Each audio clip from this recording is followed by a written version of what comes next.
Why men do not listen and women cannot read maps. How we are different and what to do about it by Alan and Barbara Pease. Read by Avicenna. Chapter 1 Same species, different worlds. Men and women are different, not better or worse, just different. Just about the only thing they have in common is that they belong to the same species, they live in different worlds with different values and according to a quite different sets of rules. Everyone knows this, but very few people, particularly men, are willing to admit it. The truth, however, is most definitely out there. Look at the evidence, and around 15% of marriages and in divorce in the Western countries and most serious relationships stopped short of becoming long-term. Many women of every culture, creed and hue, constantly argue over their partner's opinions, partner's behavior, attitudes, and beliefs. Some things are obvious. When a man goes to a toilet, he usually goes for one reason and one reason only. Women use toilets as a social lounge and therapy rooms. Women who go to a toilet as strangers can come out best friends and lifelong buddies. But everyone would be instantly suspicious of the man who called out, "Hey Frank, I'm going to the toilet, you want to come with me?"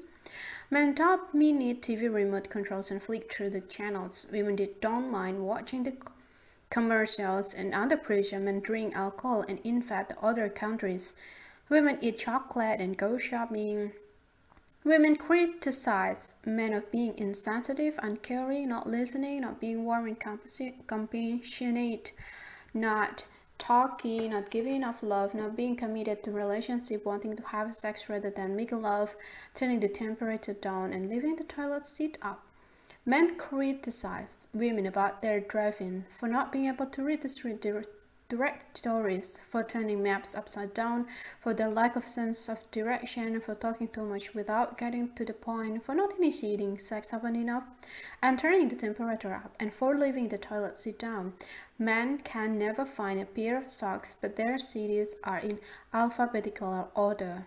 Women can always find the missing set of car keys, but rarely the most direct route to their destination. And men think they are most sensible sex. Women know they are. How many men does it take to change a roll of toilet paper? It's unknown. It's never happened. Men marvel at the way women can walk into a room full of people and give an instant commentary on everyone. Women can't believe men are so unobservant. Men are amazed how a woman cannot see a red flashing oil light on the car dashboard but can spot a dirty shark in the dark corner 50 meters away. And women are bewildered by a man who can consistently parallel park a car in a tight spot using a rear view mirror but can never find the G spot. If a woman is out driving and gets lost, she will stop and ask for direction. To a man, this is a sign of weakness. He will drive around in a circle for hours, muttering things like, "I have found a new way to get there," and or "I'm in a general area," and "Hey, I recognize the petrol station." Different job specs. Men and women have evolved differently because they had to. Men hunted, women gathered. Men protected, women nurtured. As a result, their bodies and brains evolve in completely different ways. As their bodies physically changed to adapt to their specific function, so did their minds, and men grew taller and stronger than most women, while their brains developed to suit their tasks. Women were mostly content for men to work away as they kept the cave fires burning, and the brains evolved to cope with their function in life. Over millions of years, the brain structure of men and women thus continued to change in different ways, and now we know the sexes process information differently, and they think differently, they believe different things, they have different perception, priorities, and behaviors. To pretend otherwise is a recipe for heartache, confusion, and disillusionment all your life. The stereotype argument. Since the late 1980s, there has been an explosion of research into male and female differences and the way both the male and female brains work.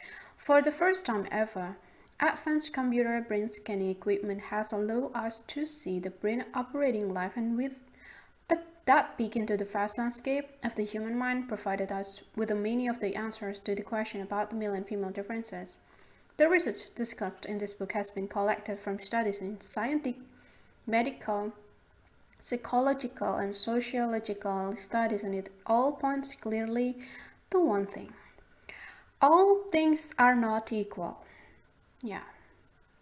Many women are different. For most of the 20th century, those differences were explained away by social conditioning, and that is, we are who we are because of our parents and teachers' attitudes, which in turn reflected the attitudes of their society.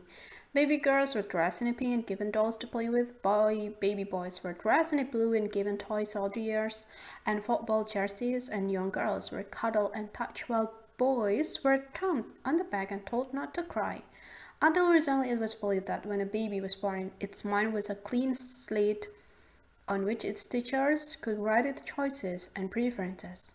The biological evidence now available, however, shows a somewhat different picture of why we think the way we do. It shows convincingly that it is our hormones and brain wiring that are largely responsible for our attitudes and preferences and behavior.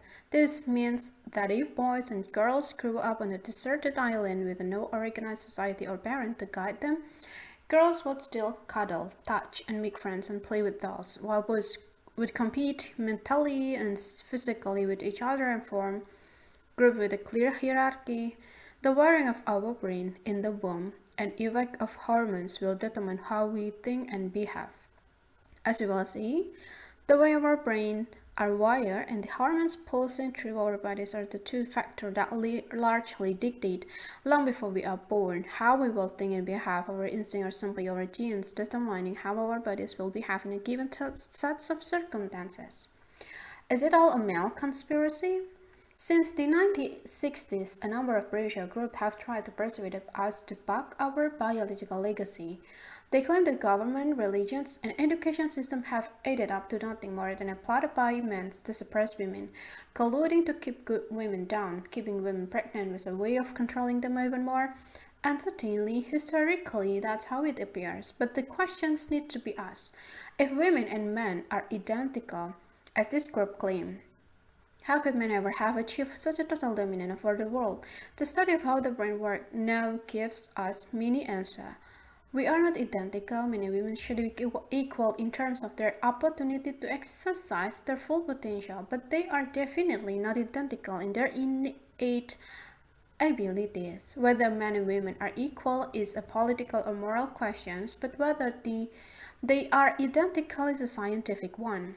The equality of men and women is a political or more moral issue. The essential difference is a scientific one. Those who resist the idea that our biology affects our behavior often do so with the best of intention. They oppose sexism, but they are confused about the difference between equal and identical, which are two completely different issues. And in this book, you will see how science confirms that men and women are profoundly different, both physically and mentally. They are not the same, and we have investigated the research of leading paleontologists, ethnologists, psychologists, biologists, and neuroscientists. The brain differences between women and men are now clear beyond all speculation, prejudice, or reasonable doubt, though. When weighing up the differences between males and females discussed in this book, some people may say, no, that's not like me, I don't do that. Well, behave they don't. But we are dealing here with the average men and women. That is, how much men and women behave most of the time in most situations and for most of the past. Average means that if you are in a room full of people, you will notice that men are bigger and taller than women. In fact, 7% taller and an average 8% bigger. The tallest or biggest person in the room may be a woman, but overall the men are bigger and taller than the women. In a Guinness Book of World Records 2001, the biggest and tallest people have almost always been men. Yeah, the tallest human on record was Robert Matlow from Ireland. Yeah, this is not sexist, it's a fact. Where we the authors stand. Reading this book, some people may begin to feel smug, arrogant, or angry. This is because, to a greater or lesser extent, they are victims of idealistic philosophy that claim women and men are the same. So let's clarify our position on this now. And we, the authors, are writing this book to help you develop and improve your relationship with both sexes. We believe that men and women should have equal opportunity to pursue a career path in any field they choose, and that equally qualified people should receive equal compensation for the same effort. Difference is not the opposite of equality. Equality means being free to choose to do the things we want to do, and difference means that as a men and women, we may not want to do the same thing. We usually choose different things of the same list. Our aim is to look objectively at male and female relationship, explain the history, meanings, and implications involved, and to develop techniques and strategies for a happier and more fulfilling way of life.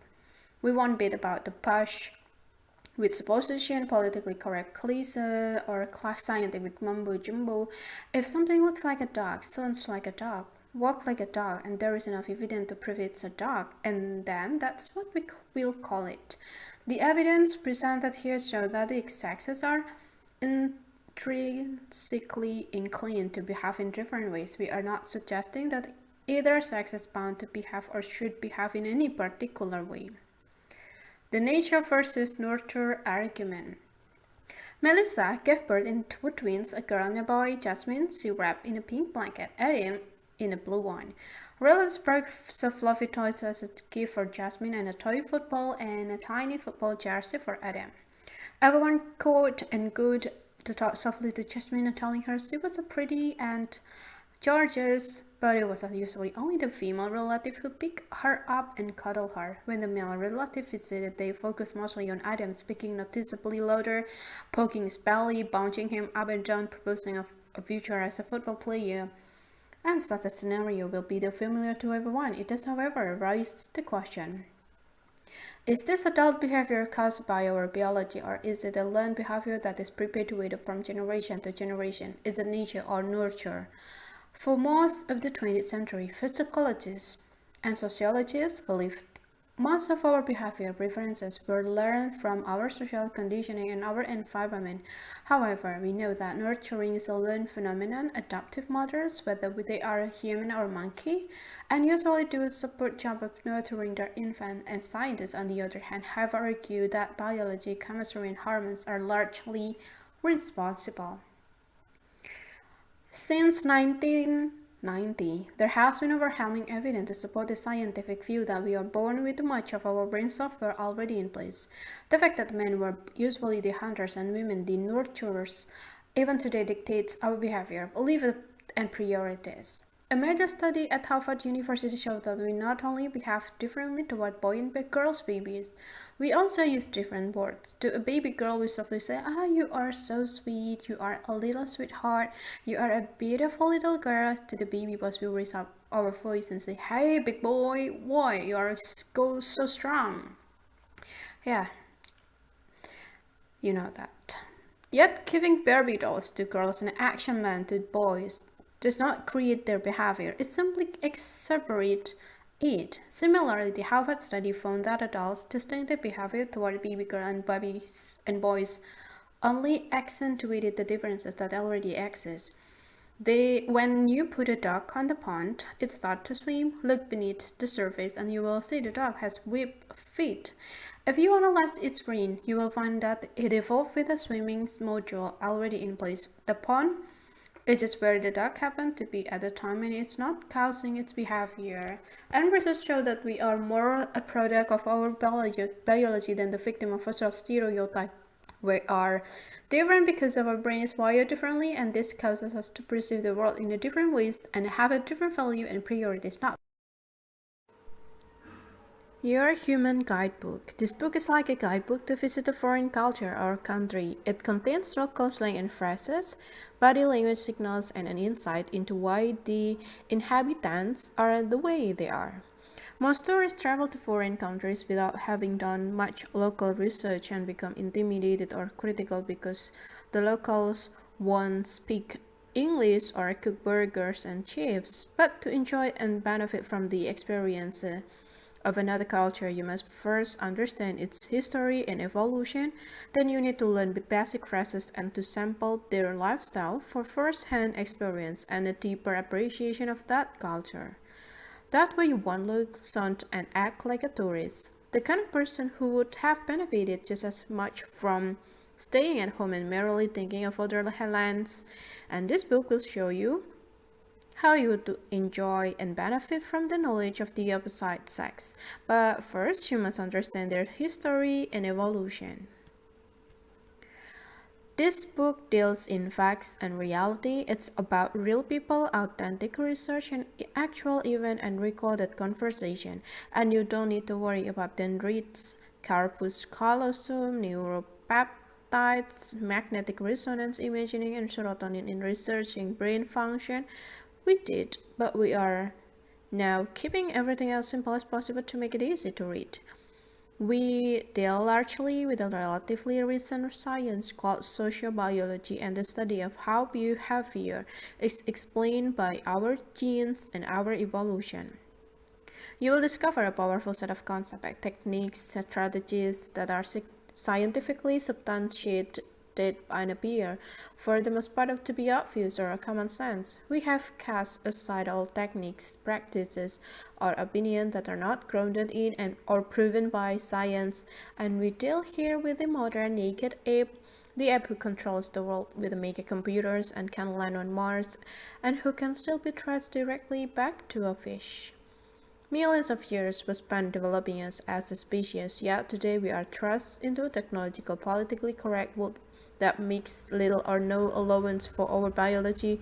It took us nearly 100 million years to evolve into a society sophisticated enough to put a man on the moon, but he still had to go to the toilet like his primitive ancestors when he got there.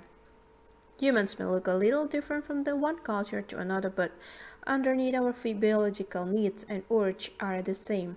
We will demonstrate how our different behavioral traits are inherited or passed on from generation to generation, and as you will see, there are practically no cultural differences. Let's now take a brief look at how our brain evolved, how we got this way. Once upon a time, a long, long time ago, men and women lived happily together and worked in harmony. The man would venture out each day into hostile and dangerous world to risk his life as a hunter to bring food back to his women and their children, and he would defend them against savage animals or enemies, and he developed long-distance navigational skills so he could locate food and bring it home, an excellent marksmanship skill so that he could hit a moving target, and his job description was straightforward. He was a lunch chaser, and that's all anyone expected of him.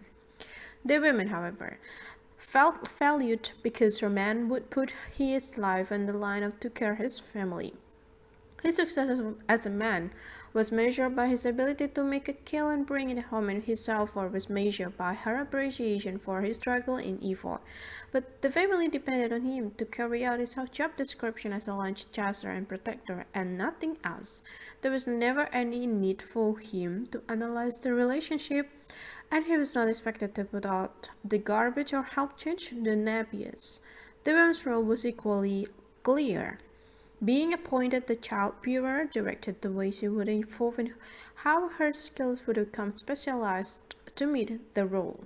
She needed to be able to monitor her immediate surroundings for signs of danger and have excellent short-range navigational skills using landmarks to find her way, and have a highly tuned ability to sense small changes in the behavior and appearance of children and adults. Things were simple. He was the lunch chaser, she was the nest defender, and her day would be spent caring for her children, collecting fruits, vegetables, and nuts, and interacting with the other women in the group, and she did not have to concern herself with a major food supply or fighting enemies, and her success was measured by her ability to sustain family life. Her self-worth came from the man's appreciation of her homemaking and nurturing skills. Her ability to bear children was considered magically even scared, even sacred, for the she alone held the secret to giving life. She was never expected to hunt animals, fight enemies, or change light bulbs. And survival was difficult, but the relationship was easy, and this was the way it was for hundreds of thousands of years. At the end of the day, the hunters would return with their kill, and the kill was divided equally, and everyone would eat together in the communal cave, and each hunter would trade part of his kill with the women for her food and vegetables. After the meal, the men would sit around the fire, gazing into it, playing games, telling stories, or sharing jokes. It was a prehistoric man's version of flicking TV channels with his remote control or being absorbed in a newspaper. They were exhausted from their hunting effort and were recuperating to begin the hunt again the next day, and the women could continue to tend the children and make sure the men were sufficiently fed and rested. It's appreciated and the other's effort. Yeah, men were not considered lazy and women were not seen as the oppressed handmaidens. This simple ritual and behaviors still exist among ancient civilizations in places like Borneo, parts of Africa and Indonesia, and with some Aboriginal Australians and New Zealand Maoris, and the Inuit of Canada and Greenland. In these cultures, each person knows and understands his or her role. Men appreciate women and women appreciate men. It sees the other as a uniquely contributing to the family survival and well-being, but for men and women who live in the modern civilized countries, these old rules have been thrown out and chaos, confusion, and unhappiness have been left in their place. We did not expect it to be like this. The family unit is no longer solely dependent on men for its survival, and women are no longer expected to stay at home as nurturers and homemakers. For the first time in the history of our species, most men and women are confused about their job descriptions. You, the reader of this book, of course, or maybe the listeners of this audiobook, are the first generation of humans to face a set of circumstances that your forefathers and mothers never had to tackle. For the first time ever, we are looking to our partners for love, passion, and personal fulfillment because basic survival is no longer critical. Our modern social structure usually provides a basic level of subsistence through social security, national health, consumer protection laws, and various government institutions. So, what are the new rules? Yeah, what is the new rules? And where do you learn them? This book attempts to provide some answers. Why mom and dad cannot help? If you were born before 1916, you grew up watching your parents behave toward each other based on the ancient rules of male and female survival. Your parents were repeating the behavior they learned from their parents who, in return, were copying their parents who mimic their parents and back it goes to the ancient cave people in their clearly defined rules. Now the rules have changed completely and your parents do not know how to have, and the divorce rate for newlyweds is now around 15%, and taking de facto and gay relationships into consideration, and the real breakup rate for couples is likely to be over 70%. We need to learn a new set of rules in order to discover how to be happy and survive emotionally intact into the 20th century. We are still just another animal, and most people have difficulty thinking of themselves as just another animal. They refuse to face the fact that 96% of what can be found in their bodies can also be found inside a pig or horse, or that our DNA is 97% identical to that of a gorilla and 98.4% of that chimpanzee. The only thing that makes us different from the other animal is our ability to think and make forward plans. Other animals can only respond to a situation based on the genetic wiring of their brain and by repetition of behavior. They cannot think, they can only react, and most people accept the knowledge that animals have instincts that largely determine their behavior. This instinctive behavior is easy to see. Birds sing, frogs croak, male dogs cock their leg, and cats stalk their prey. But these are not intellectual behaviors. So, many people have difficulty making the connection between this behavior and their own. They even ignore the fact that their own first behaviors were instinctive, crying and sucking. Whatever behaviors we inherit, positive or negative, from our parent are likely to be passed on to our children, the same way it happened with all animals. When we as humans accept ourselves as an animal whose impulses are honed by millions of years of evolution, it makes it easier to understand our basic urge and impulses and to be more accepting of ourselves and others, and therein lies the way to true happiness. Chapter 2: Making Perfect Sense. Yeah, the party was already in full swing when John and Sue arrived. Inside, Sue looked John full in the face and, without appearing to move her lips, said, "Look at that couple over by the window." John turned his head to take a look. "Don't look now," sis.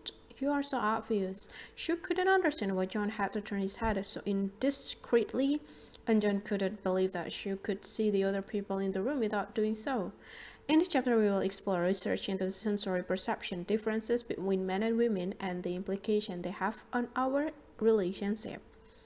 Women as a radar detectors. It's obvious to women when another woman is upset or feeling hurt, while a man would generally have to physically witness tears, a temper tantrum, or slap around the face before he would even have a clue anything was going on. For, like most female mammals, women are equipped with a far more finely tuned sensory skill than men. As a child viewers and a nest defenders, they needed the ability to sense subtle mood and attitude changes in others.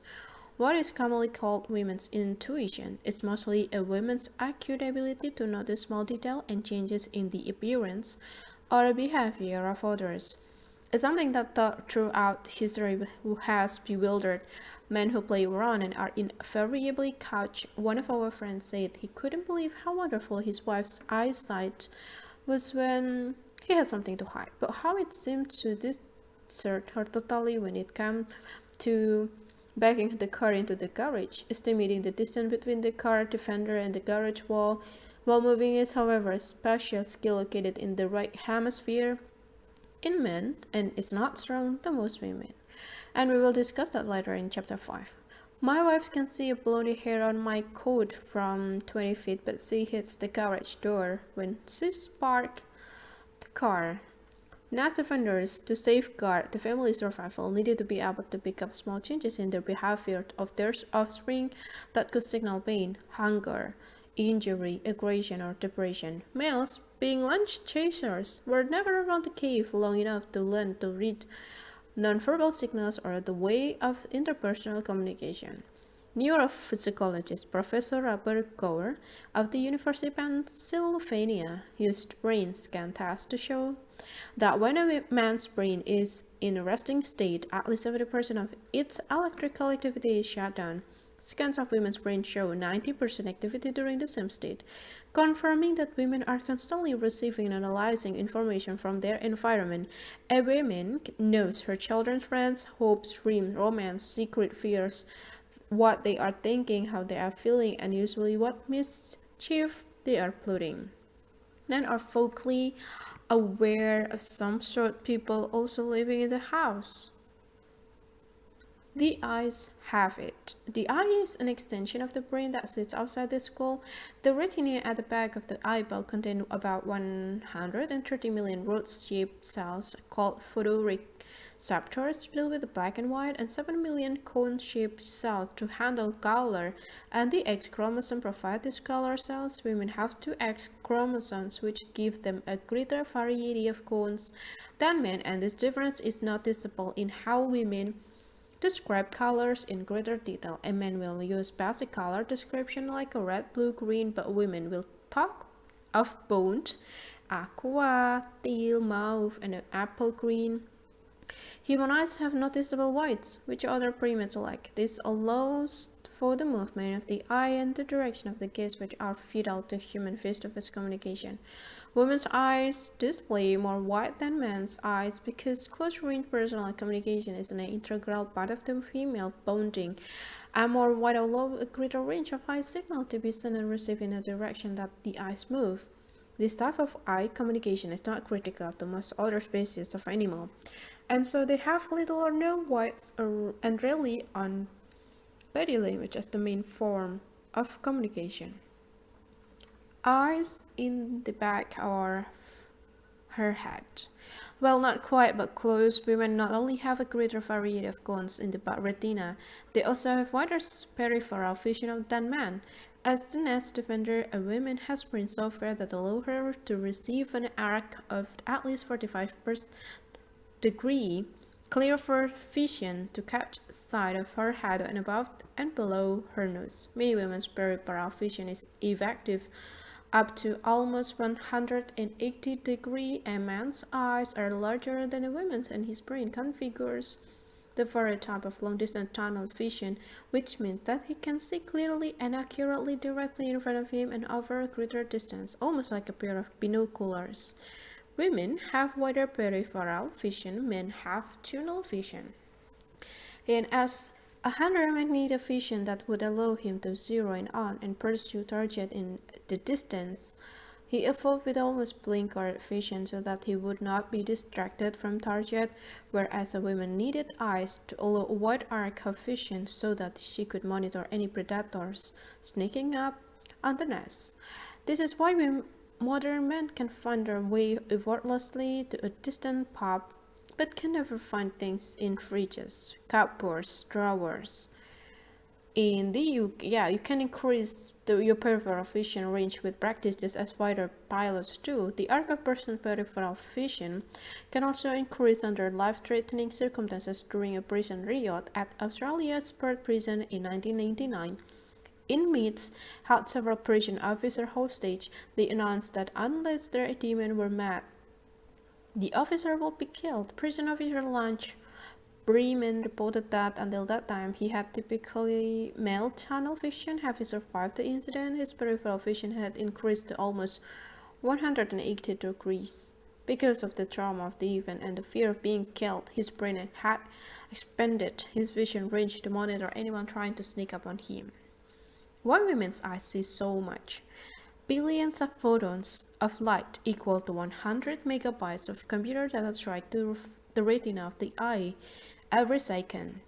This is too much for the brain to handle, so it edits the information down to only what is necessary for survival. For example, once your brain understands all the colors of the sky, it selects only what it needs to see. The colors blue, our brain neurons are vision, so that we can concentrate on a specific thing, and we are searching for a needle in a carpet. We have a more concentrated narrow field of vision, and man's brain, being pre-wired for hunting, see as much narrower field. Women's brain decoded information over a wider peripheral range because of their past defending of the nest. Men and ogling. Wider peripheral vision is the reason why women rarely get ogling men. Almost every man has been accused at some time or other of ogling the opposite sex, but few women receive the same complaint from men. Sex researchers everywhere report that women look at men's bodies as much as sometimes more than men look at women's, and yet women with their superior peripheral vision rarely get caught. Seeing is believing. Most people won't believe in something until they see the proof, but you can trust your eyes. Millions believe in UFOs despite the fact that 92% of all UFO sightings are in remote countries area on Saturday night around 11 o'clock. Just after the pubs closed, there has never been a UFO sighting by a Prime Minister or President in UFOs never lands on the university campus, government research laboratory or parliament, and they never land in the bad weather. Researcher Edward Boring devised the following illustration to show how we each perceive different things in the same picture. Women are more likely to see an old woman with her chin tucked into the collar of her fur coat, but men are more likely to see the left side profile of a young woman who is looking away. The picture of, your brain is fooled into believing that the far side of the table is longer than the front side. Women are usually amused by this, but men demand proof and grab a ruler to measure it. In the picture above, your brain focuses on the solid colors, so it looks like a group of odd shapes. When you change the way you look and edit and concentrate on the white portion of the flight will appear, a woman is more likely to see flight than a man, as his brain gets stuck on the geometric shapes. Why men should drive at night? While women can see better in the dark than a man, especially at the red end of the spectrum, a man's eyes allow for a better long-distance vision over a narrower field, which give him much better and therefore safer long-distance night vision than a woman. Combined with his right brain spatial ability, a man can separate and identify the movement of other vehicles on the road ahead and behind, and most women can testify to what is a kind of night blindness. The inability to distinguish which side of the road approaching traffic is on. This is a task that a man's hunting vision is equipped to handle, and this means that if you are going on a long driving trip, it makes sense for a woman to drive during the day and for a man to drive at night. Women can see more detail in the dark than men, but only over a shorter, wider field.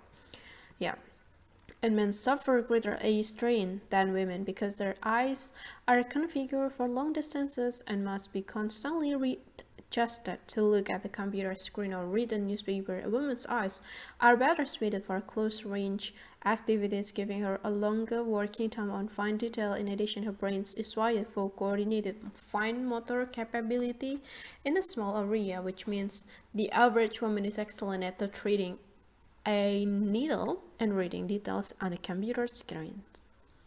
Why women have a sixth sense? For centuries, women were born at a stake for possessing supernatural powers. This included the ability to predict outcomes of relationships, spot liars, talk to animals, and uncover the truth. In 1978, we conducted an experiment for a television program which highlighted women's ability to read the body language signals of babies. At the maternity hospital, we collated a selection of a 10-second film clips of crying baby and asked the mothers to watch the clip. And with the sound of turned down, this way the mother received only visual information.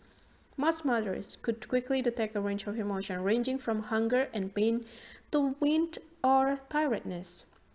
When the fathers did the same test, their success rate was pitiful. Fewer than 10% of fathers could pick more than two emotions. Even then, we suspect many were probably guessing. Many fathers wouldn't triumphantly announce the baby wants its mother.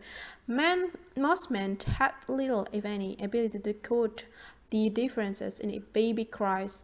We also tested the grandparent to see if age affected the outcome, and most grandmothers score 50 to 70% of the mother's score, while many grandfathers could not even identify their own grandchild. Our study with identical twins revealed that most grandfathers were unable to identify each twin individually, whereas most female family members had less difficulty with this task. In a room of 50 couples, it takes to avenge average women less than 10 minutes to analyze the relationship between each couple in the room. When a woman enters a room, her superior sensory ability enables her to rapidly identify couples who are getting on with each other, who is headed an agreement, who is making advance on whom, and where the competitive or friendly women are. When a man enters a room, our camera shows a different story. Men scan the room looking for accident entries. His unseen brain wiring evaluates where a potential attack may come from and possible escape routes. And next, he looks for familiar faces of possible enemies and then scans the room layout. His logical mind will register things that need to be fixed or repaired, such as broken window or a blown light bulb. Meanwhile, the women have scanned all the faces in the room and know what's what and who is who and how they are all feeling.